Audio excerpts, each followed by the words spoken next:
자, 이스라엘에 12지파가 있습니다. 그 12지파를 논할 때 나왔다 안 나왔다는 지파 중에 특징 있는 두 지파가 있어요. 첫 번째는 레위입니다. 레위. 보시면 창세기에 12지파를 나눌 이야기할 때 레위 지파가 나옵니다. 그리고 또 어디 나오죠? 이 역대상에도 레위 지파가 나와요. 네. 이거는 뭐냐면 12지파가 누구누구 있다. 야곱의 아들 누구누구가 있다. 이것을 그냥 가치 평가 없이 객관적으로 정보로 전달하는 내용에서는 레위 지파가 나옵니다.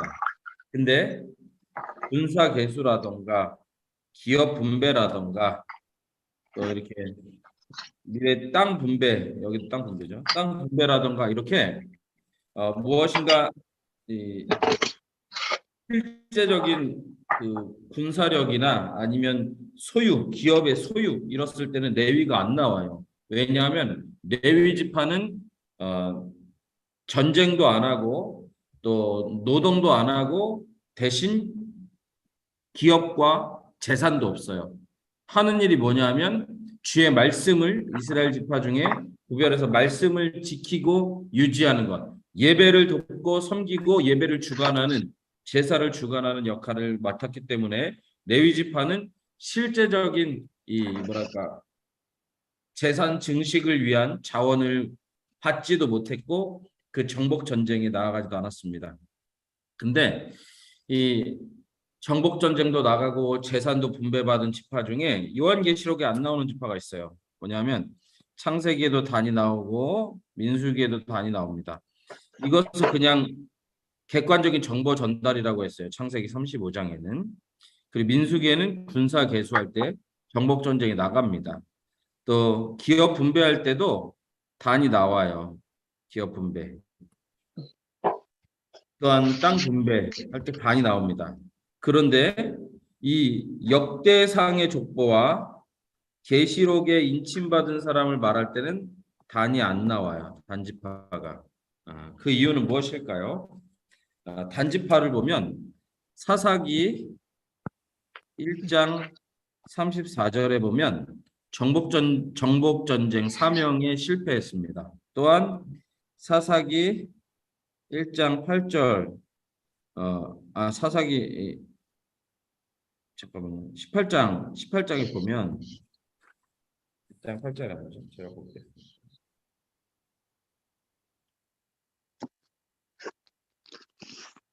사사기 18장에 보면 여기 7절 또 19절에 보면 반지파가 두 가지 잘못했어요. 우상 숭배했고 또 하나는 제사장 제도를 문란하게 만들었어요. 이런 큰 잘못을 했습니다. 그래서 나중에는 이런 일까지 했어요.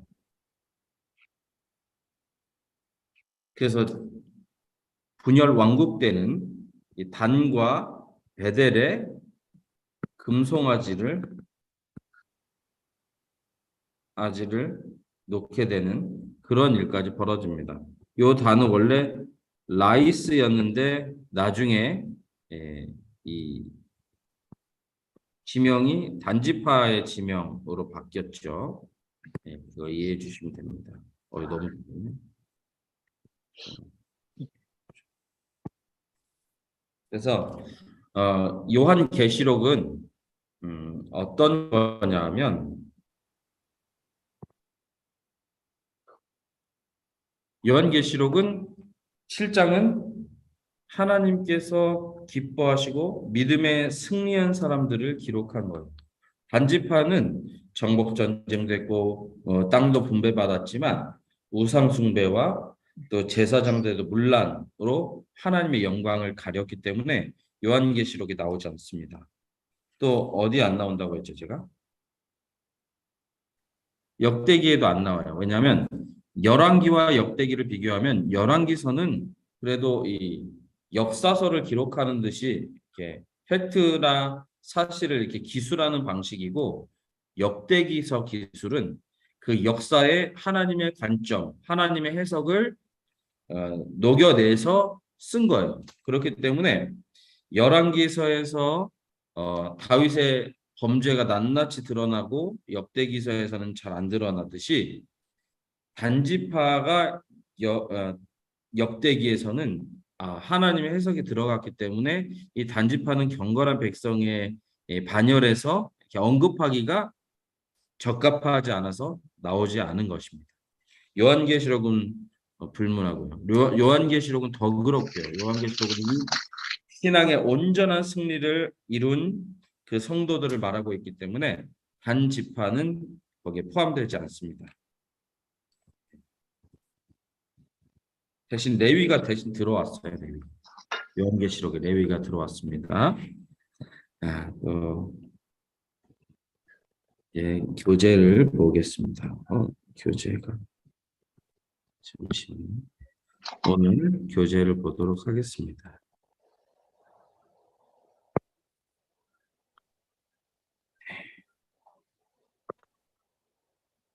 줌으로 하다 보니까 약간의 지체가 있죠. 네, 오늘 요한계시록 11장입니다. 요한계시록 11장인데요. 여러분 11 요렇게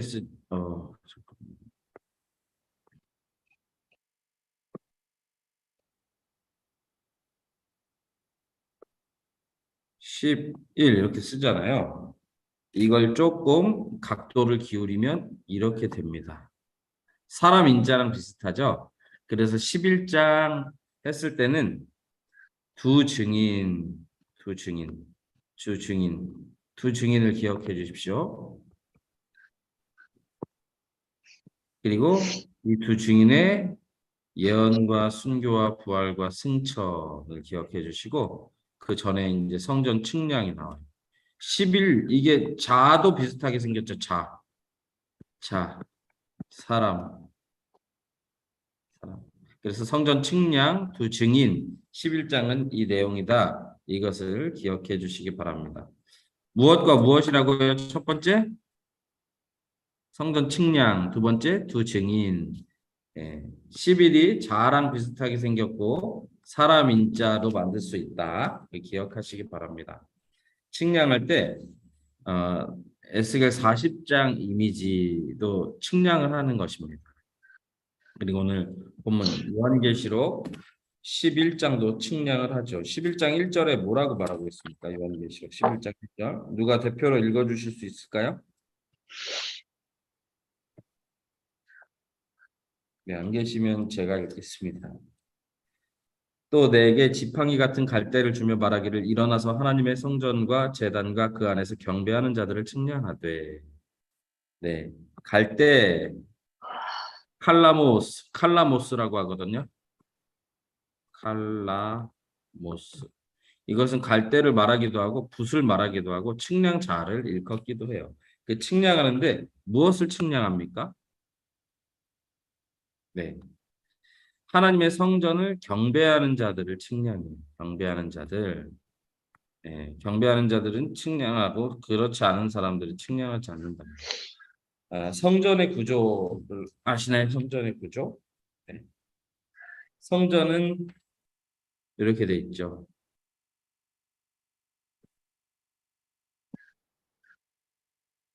여기 담이에요. 여기가 이방인의 뜰, 여기가 유대인의 뜰, 성소와 시성소, 물두멍 번제다. 여기는 요 영역은 누구나 들어올 수 있어요. 이방인도 들어올 수 있습니다. 근데 여기는 유대인만 들어올 수 있습니다. 그리고 여기서 예배하는 것이죠. 이 안만 측정하라는 거예요. 그 이 안에서 또 특별히 예배하는 자들을 측량하라고 합니다.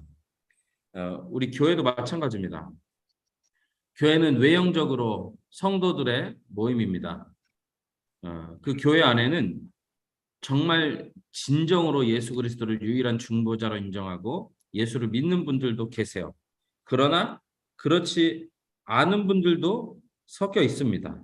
그래서 교회 안에서 이 지상의 교회는 그렇기 때문에 아, 결국은 우리 인생의 마지막 날에 하나님께서 인정해 주시는 그것이 우리 신앙의 진정성을 인정받는 것인데요. 교회도 마찬가지예요. 교회도 다 똑같이 예배드린다고 해서 동일한 성도는 아닙니다.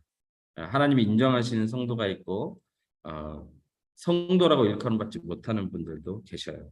아까 이 단지파가 이스라엘 12지파에서 같이 역할을 했지만 그 내면 그리고 그 앞으로의 역사에서 하나님을 배격하는 것들을 보였기 때문에 나중에 인정받지 못했던 것과 마찬가지죠. 그래서 그것만 측량하라고 합니다. 성도만 측량하라고 합니다. 여러분 여기서 경배하는 자들이 누구입니까? 지금 우리 집사님이에요. 집사님이 여기 경배하는 자입니다. 신약과 구약 창세 전부터 정말까지 하나님을 예배하고 하나님을 경배하는 모든 사람들을 말하고 있습니다. 예배하는 성도들을 지칭합니다.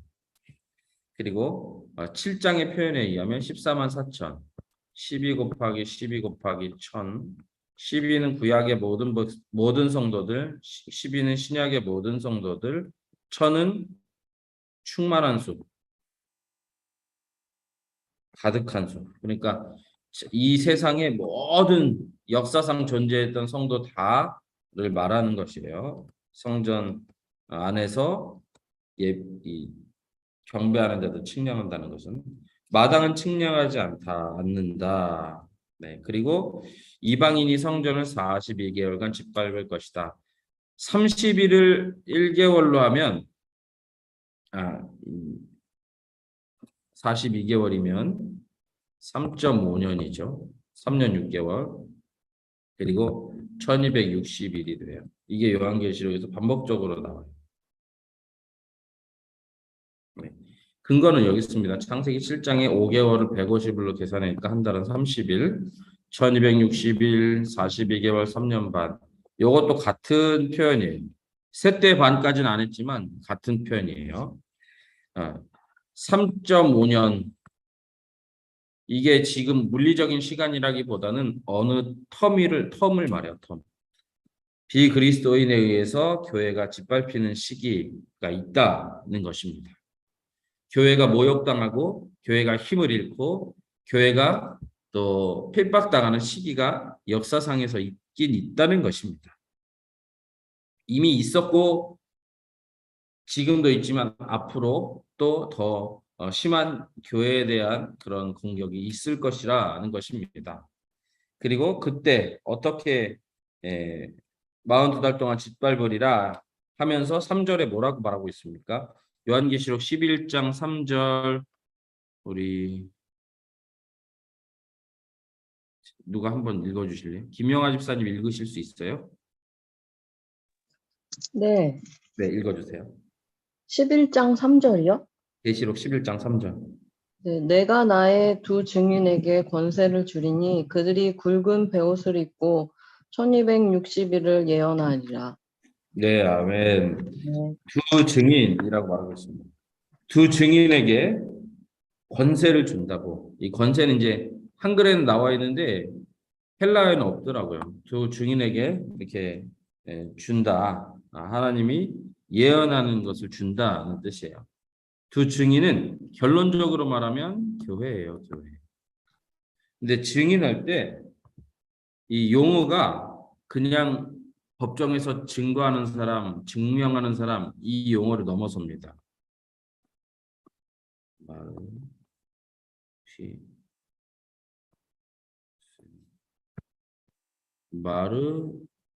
마르피신이라고 하는데요.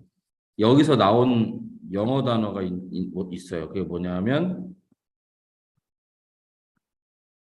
마터. T가 빠졌네. 마터. 여기 뭐죠? 이게 뭐죠? 마터. 이게 뭐죠? 순교자. 순교자의 뜻이죠.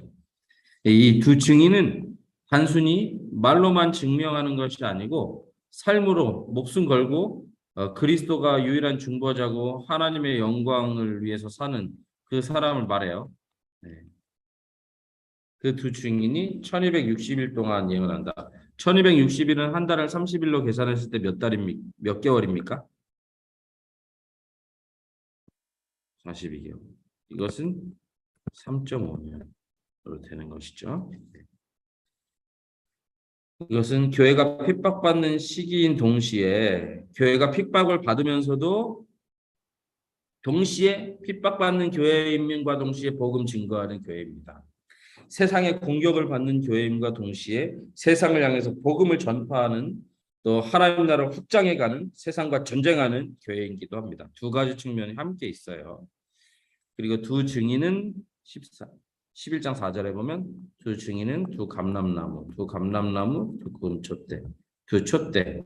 이거 뭐냐면 다 교회를 상징해요. 촛대도 교회를 상징하고 감람나무도 교회를 상징합니다. 그리고 이는 뭐냐 하면 왜 두 개로 나눴냐? 두 개로 나눴냐 하면 자, 구약에 하나님께서 재판에 관한 규정을 주셨는데 한 사람의 증언으로는 벌하지 않도록 하셨어요. 두세 사람의 증언으로 이상의 증언으로 사형 선고를 내리든가 또 확정 판결을 내려서 벌을 주던가 하라고 했어요. 그래서 이 증인과 관련해서 증인이기 때문에 이 증인의 말은 틀림이 없다. 확실하다. 신실하다. 확실성. 신실함. 정확한. 이는. 자, 그래서 교회가 선포하는 복음, 교회가 증거하는 그리스도에 대한 진리, 이것은 확실한 것이고 신실한 것이고 정확한 것이다를 말하고 있는 것입니다. 네. 그리고 이것은 하나님의 성령으로만 된다. 잠시만요. 죄송합니다. 예, 선생님. 예.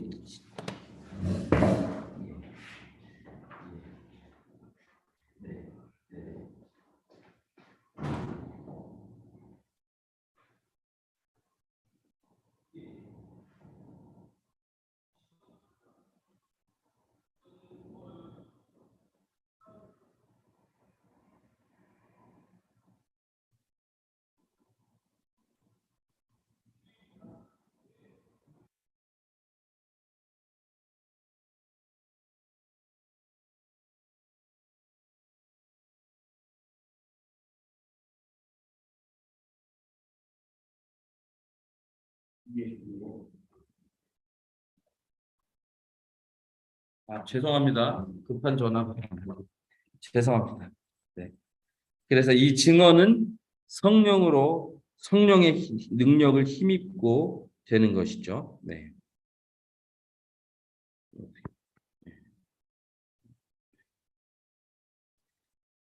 해하는 자들을 제압하는 권세. 11장 5절. 우리 누구 이춘호 집사님 읽으실 수 있으십니까? 아까 들어오셨는데.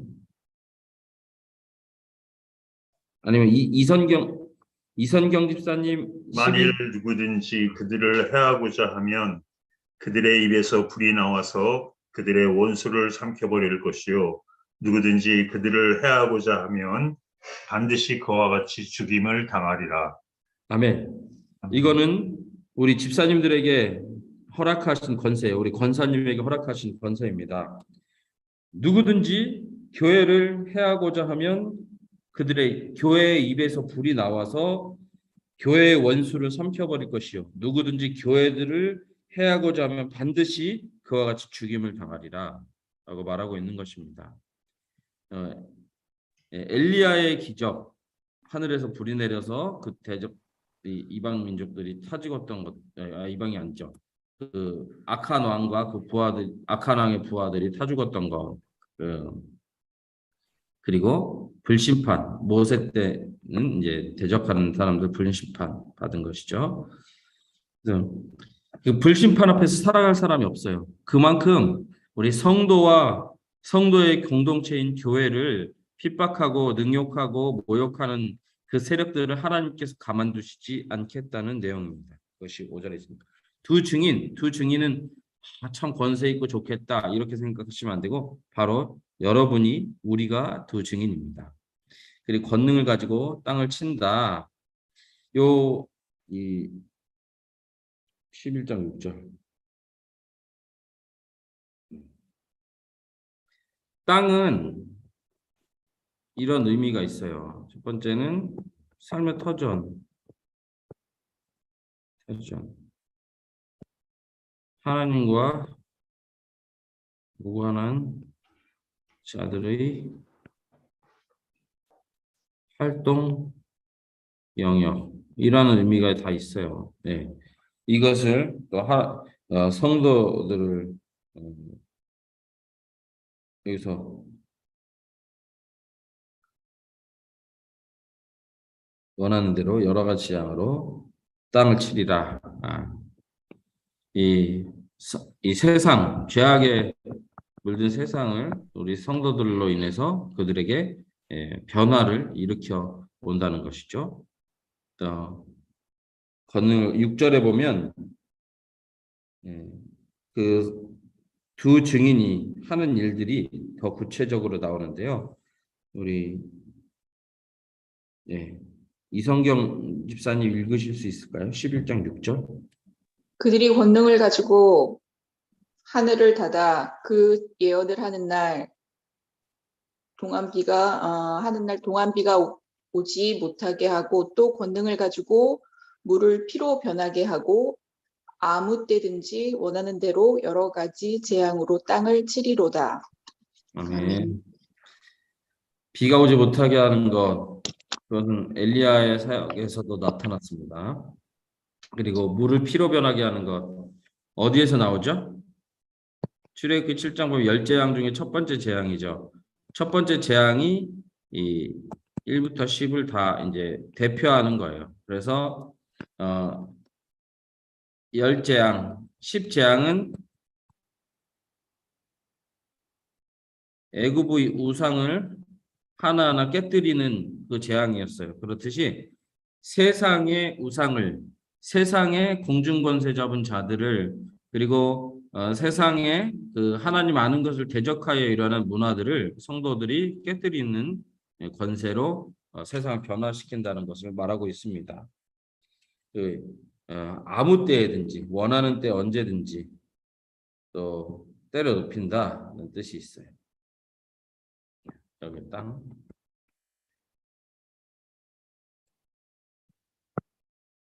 요 본문에서는 이게 다 포함하는데 요 뉘앙스가 더 강하죠. 요 뉘앙스 다 포함하는 거지만 요 뉘앙스가 강해요. 네. 근데 이렇게 막 성도들이 막 승리하고 영광스러운 그 개가를 올리고 또 악한 세력들을 징벌하고 무너뜨리고 핍박을 받으면서도 세상을 향해 복음을 전파해서 세상을 이기고 하나님 나라를 확장시켜가는 이 와중에 또 이 승리가 계속 진행되는 와중에 갑자기 이런 일이 나옵니다. 11장 7절 우리 아직 안 읽으신 집사님 계시면 읽어주시겠어요? 저희가 그 증거를 마칠 때에 무적경으로부터 올라오는 짐승이 저희를 더불어 전쟁을 일으켜 저희를 이기고 저희를 죽일지 되죠. 근데 이때 이 7절에 보면 그 증언을 마칠 때 무적행으로부터 올라오는 짐승들이 그들은 두 증인이죠. 그 증인을 죽인대요. 갑자기 이제 죽습니다. 교회가 파괴되는 거예요. 파괴, 살해, 교회가 없어지는 것 같은 생각이 들어요. 그리고 이 짐승은 이 마귀라고 보시면 돼요. 근데 여기서 7절에 마칠 때 있잖아요. 마칠 때 빨간 줄 그으세요. 성경책에 마칠 때가 헬라어로 텔레소신이라고 하는데 텔레오에서 유래합니다. 텔레오의 뜻이 뭐죠? 여기 나오는 거 보면 본래의 목적을 성취하고 완수해요. 마칠 때는 그거예요. 교회가 교회로서의 사명을 다 마친 뒤에 이 일이 일어난다는 것입니다. 예수 그리스도께서 십자가에 돌아가셨을 때 7가지 말씀을 하셨는데 그 중에 하나가 뭐죠? 테텔레스타이 뭐죠? 다 이루었다. 그리스도도 다 이루었다 말씀하시고 십자가에서 죽으셨어요. 교회도 사명을 다 마치고 사단의 공격을 받아서 마치 없어지는 것 같은 그런 큰 핍박 안에 놓입니다. 근데 기억하실 것은 마칠 때 이미 땅 끝까지 이르러 복음을 다 증언한 뒤에 교회가 그 핍박 가운데 큰 핍박 가운데 놓인다는 거예요. 성령이 너희에게 임하시면 권능을 받고 예루살렘과 온 유대와 사마리아와 땅 끝까지 이르러 세상 끝까지 이르러 복음 증거가 다 된 이후에 이 일이 일어난다는 것입니다. 이거 성도의 개인의 삶에도 적용할 수 있어요. 우리는 언제 하나님 부르심을 받냐? 사명을 다하는 그때 부르심 받는다. 네, 근데 여기는 이제 사단의 공격을 말하는 것이죠. 그래서 교회가 없어져도 교회가 무너져도 하나님의 패배가 아니에요. 하나님은 이미 모든 민족에게 복음을 다 전해주셨고 구원의 복된 소식을 알려주셨습니다. 근데 여기서 또 패배가 아닌 건 뭐냐면 11장 11절 보시면 하나님의 생기가 그들 속에 들어가서 어떻게 3일 반 후에 하나님께로부터 생기가 그들 속에 들어가매 그들이 발로 일어서니 구경하는 자들이 크게 두려워하더라. 3.5 후에 3.5일 후에 생기가 들어가서 부활한다. 교회가. 그러니까 패배가 아니죠. 승리죠. 네. 여기서 생기는 성령이라기보다는 하나님께서 주신 생명의 영, 생명의 기운 이런 뜻이에요. 성령 할 때는 푸뉴마가 단독으로 사용되는 데인데 푸뉴마 조에스 생명, 영 이렇게 생을 말합니다. 그리고 구름을 타고 하늘로 올라가죠. 12절에 나옵니다. 자, 예수님의 공생애, 고난, 십자가, 죽음, 부활, 승천. 예수님, 교회 고난당하고 죽고 부활하고 승천했어요. 교회, 예수님, 교회 똑같죠? 예, 교회 예수님께서 고난을 받으셨기에 교회도 고난을 받고 예수님께서 죽음을 이기시고 승리하셨기에 교회도 죄악을 죽음을 이기고 승리하고 예수님께서 승천하셨기에 교회도 하나님 나라를 소유하게 됩니다. 하나님 나라 가게 됩니다. 그리고 이제 11장 13절에 보시면 이제 큰 지진이 나요. 자, 교회가 핍박받을 때 세상은 즐거워합니다. 어떻게 즐거워하냐면 성도가 어려움 당할 때 세상은 즐거워하는데 어떻게 즐거워하냐면 10절에 보면 서로 예물을 보내며 기뻐합니다. 교회의 죽음을 세상은 기뻐한다. 그리고 서로 축하한다. 서로 선물을 준다. 여러분, 성도로서의 삶을 살아가면서 믿음이 후퇴한다. 그러면 즐거워하는 것은 사단밖에 없어요. 나도 편해지는 게 아니야. 그렇기 때문에 요거 기억하시고 또 이제 이 11절에 보면 이제 교회 재기 부활이 나오죠.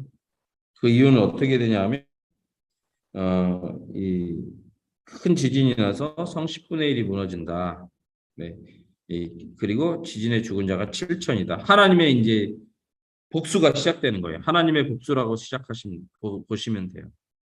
7천은 그냥 카운트 1부터 7천이 아니고 완전한 수, 무제한적 다수 1000 곱한 거예요. 그리고 남은 자가 하나님께 영광을 돌린다. 이 재앙으로부터, 지진에 죽는 재앙으로부터 간신히 살아남은 사람들이 이제는 하나님이 전능자이심을 부정할 수밖에 없기에 이제 하나님께 영광 돌리는 것입니다. 이 지진은 하나님의 현현, 나타나심, 상징하는 그런 성경의 대표적인 자연 현상이에요. 이게 물리적인 그거 말하는 게 아니고 성경이 지진할 때 하나님께서 역사하신다 그것을 표현할 때 이렇게 지진을 많이 씁니다. 그리고 이 7천 명이 이제 죽고 나서 어떻게 되냐면 세 번째 화를 고지하고 일곱째 나팔을 불립니다. 일곱째. 이것이 15절부터죠. 15절부터. 잠깐만요.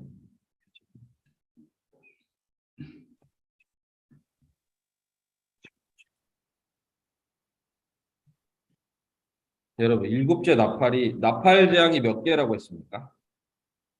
손가락으로 해보실래요? 나팔 재앙이 몇 번째까지 있어요? 1번부터 몇 번까지 있어요? 7개. 첫 번째 나팔부터 일곱째 나팔까지 있어요. 그리고 대접 재앙도 1번부터 7번까지 있어요. 봉인 재앙도 1번부터 7번까지 있어요. 그러면 아까 우리 아까 읽지 못하신 우리 집사님, 아까 성경책 안 읽으셨던 집사님, 우리 여자 집사님이신데 지금 여기는 안 나오네요. 고린도전서 15장 51절 읽어주실래요? 고린도전서 15장 51절.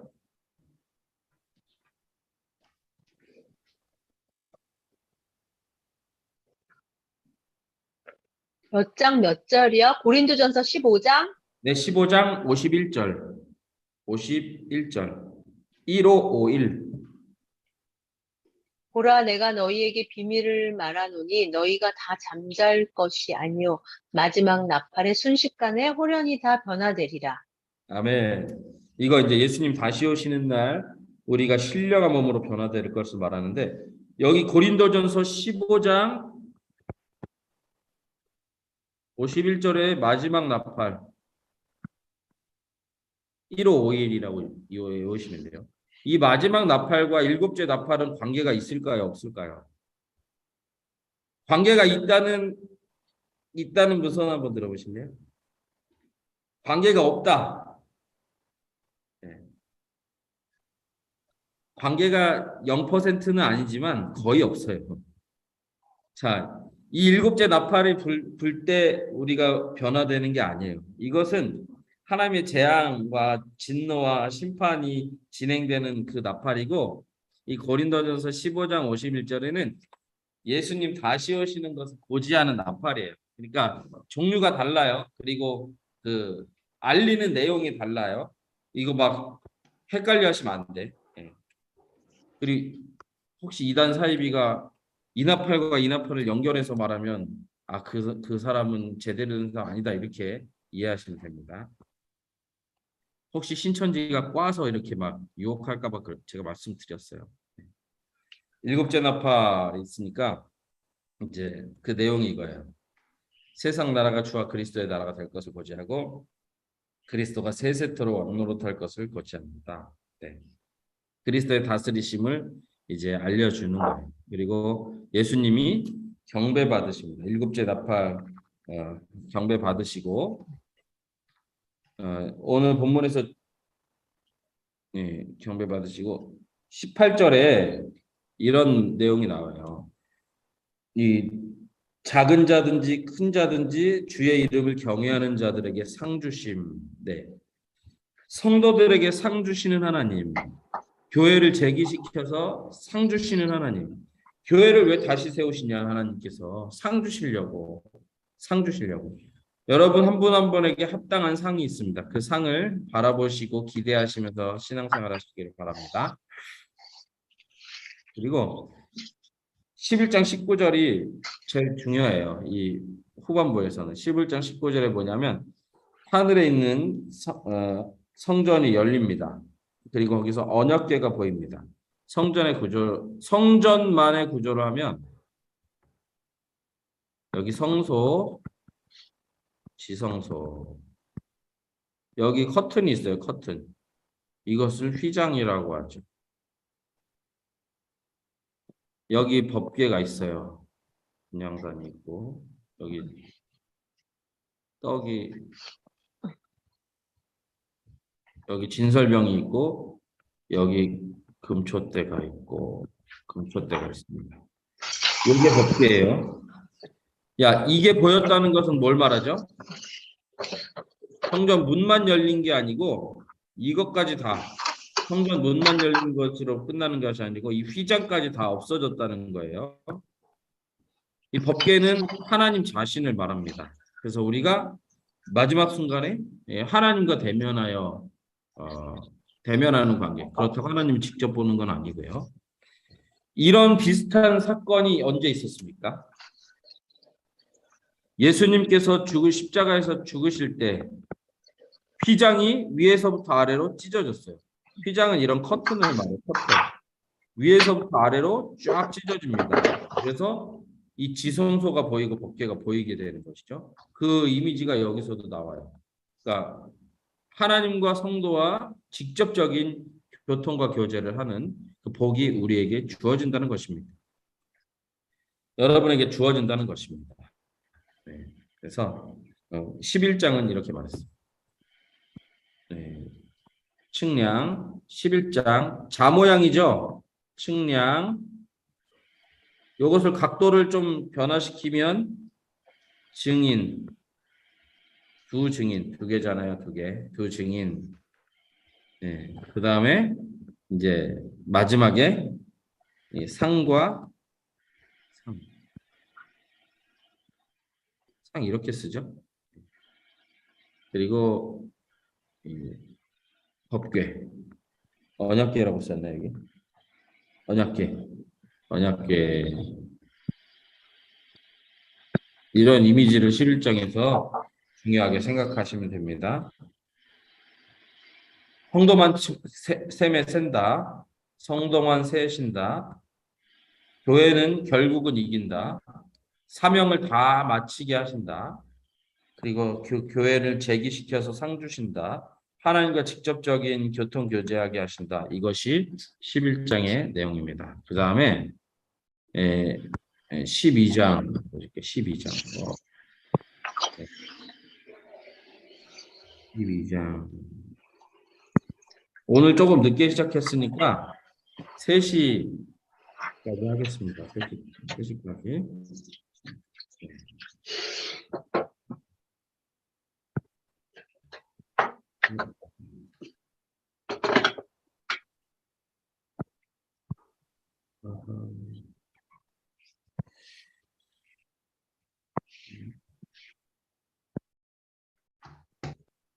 저 보이시나요?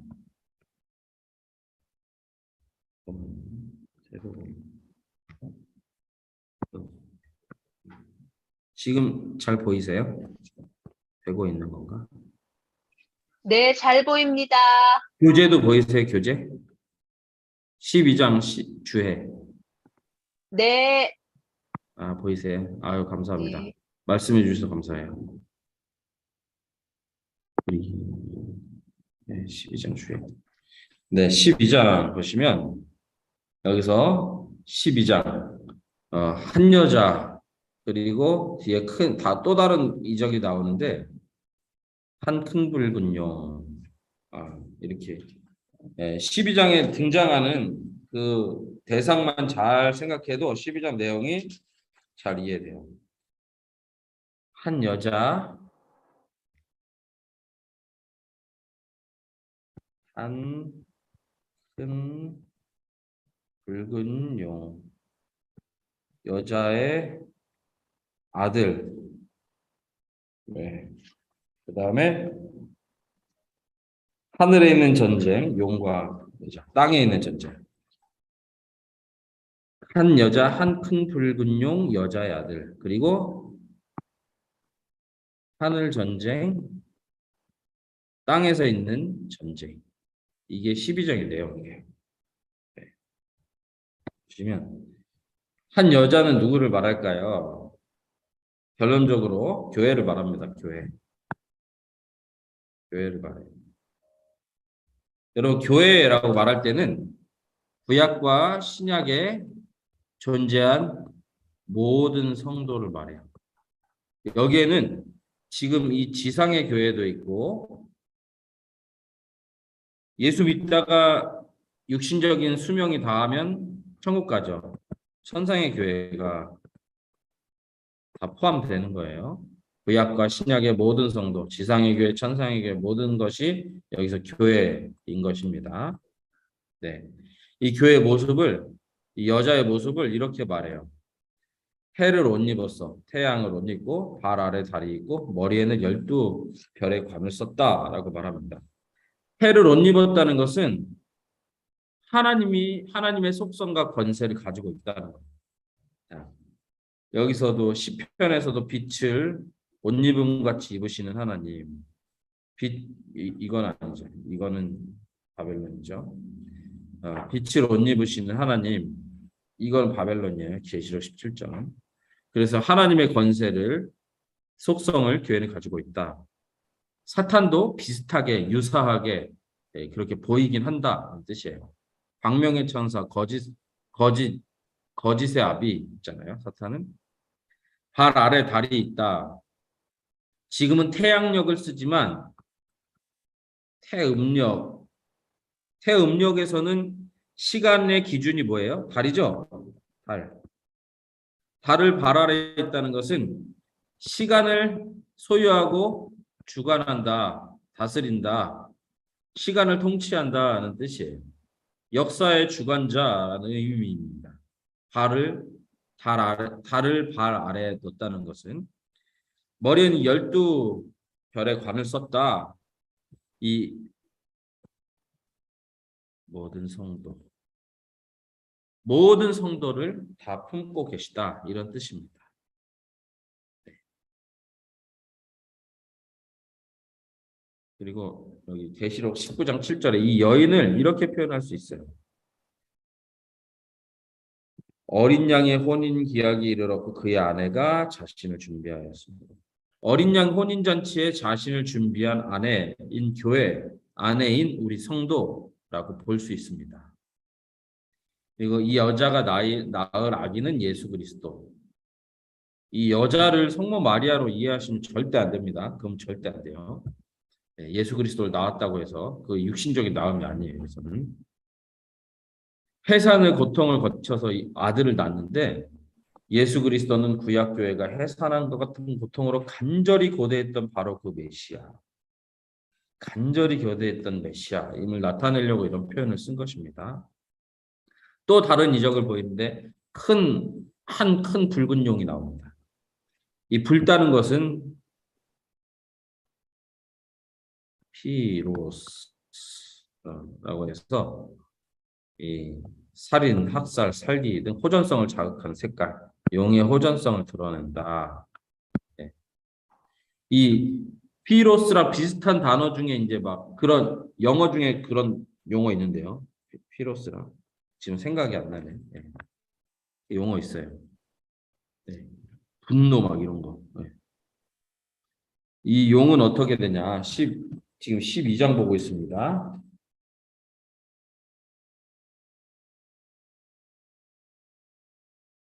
큰 붉은 용. 용은 보통 이 성경에서 여러 군데서 하나님 대적으로 이미지로 나와요.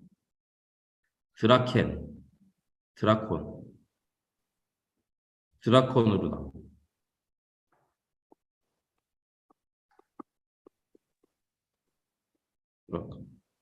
드래곤이죠. 이거 뭐 영어로는 드래곤. 이 하나님의 대적의 이미지. 이건 당시 문화, 지금부터 2000년 전 이상의 그 이스라엘 사람들의 문화와 인식 속에서 생각했던 내용이에요. 그래서 여기 극동아시아 지역에서 용은 임금님 또 존귀한 거 말하죠.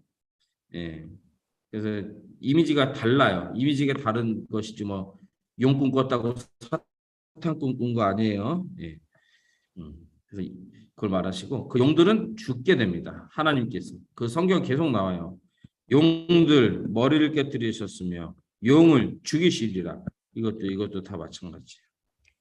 그 용의 모습이 12장 3절에 나오는데요. 머리가 일곱 머리, 뿔이 10개, 7 왕관 이런 모습이 있어요. 근데 이 보시면 면류관이 두 가지입니다. 스테파노스가 있고 디아데마라는 게 있어요. 요거는 진짜 이 면류관을 말하고 너무 못 그렸다. 면류관을 말하고 요거는 이제 면류관을 쓰기 전에 한번 머리에 두르는 그런 것을 말해요. 그래서 이 용한테 면류관이 이 단어 안 쓰고 이 단어를 써요. 실제 진짜 면류관이고 아니고 가짜 면류관. 예수님한테도 이 단어를 쓰겠습니다. 여기서 예수님한테 단어를 쓰긴 쓰는데 예수님은 이미 진짜를 가지고 계셨기 때문에 이 단어를 써도 그것이 다 면류관으로 이해가 되는 거예요.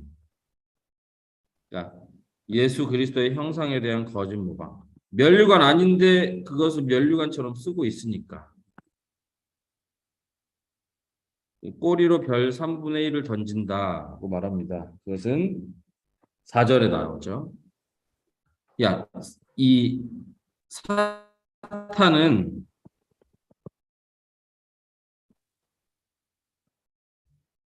무능과 전능 사이 어디에 있어요? 사탄의 능력은 무능하지도 않고 전능하지도 않아요. 이 사이 어디에요?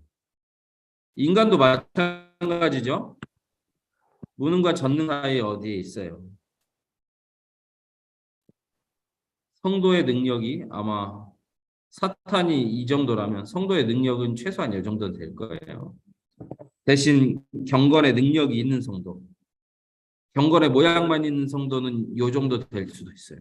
그래서 사탄과의 싸움에서 이기지 못할 수도 있습니다. 그러나 경건의 능력이 있는 성도는 최소한 이 정도는 될 거예요. 사탄도 이 하나님의 전능하심이랑은 비교가 안 돼요. 그러나 전능하지 않다고 해서 무능한 것이 아니죠. 권세가 있습니다. 사탄도 악한 권세가 있어요. 그래서 그것으로 이 별을 하늘에 있는 별을 던집니다. 그리고 여인이 해산하면 그 아이를 삼키려고 그 앞에 있습니다. 도사리고 있다는 거예요. 먹어치우려고 도사리고 있다는 것입니다. 아이가 누구라고 했죠? 예수 그리스도. 예수 그리스도를 해하려고